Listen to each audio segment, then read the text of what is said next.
بينما نحن جلوس عند رسول الله صلى الله عليه وسلم ذات يوم.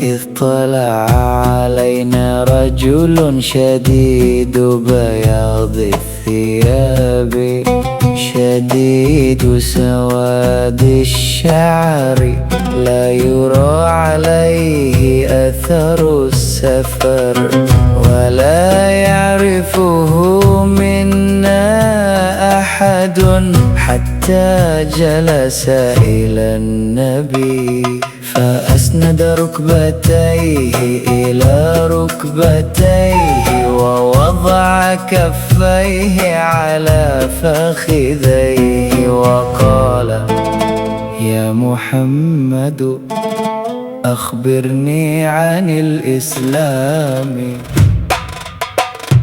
أن تشهد أن لا إله إلا الله وأن محمدًا رسول الله وتقيم الصلاة وتؤتي الزكاة وتصوم رمضان وتحج البيت إن استطعت إليه سبيلا. قال: صدقت. فعجبنا له يسأله ويصدقه. قال: فأخبرني عن الإيمان.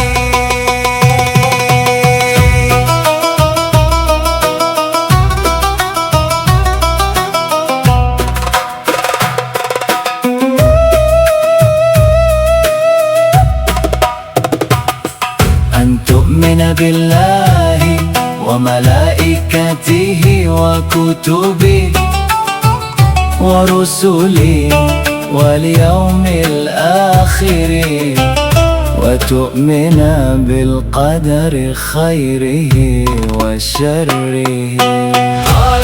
فأخبرني عن الإحسان. أن تعبد الله كأنك تراه فإن لم تكن تراه فإنه يراك. فأخبرني عن الساعة. قال: ما المسؤول عنها بأعلم من السائل. فأخبرني عن أماراتها. أن تلد الأمة ربتها وأن ترى الحفاة العراة العالة رعاء الشاء يتطاولون في البنيان. ثم انطلق فلبثت مليا ثم قال لي: يا عمر أتدري من السائل؟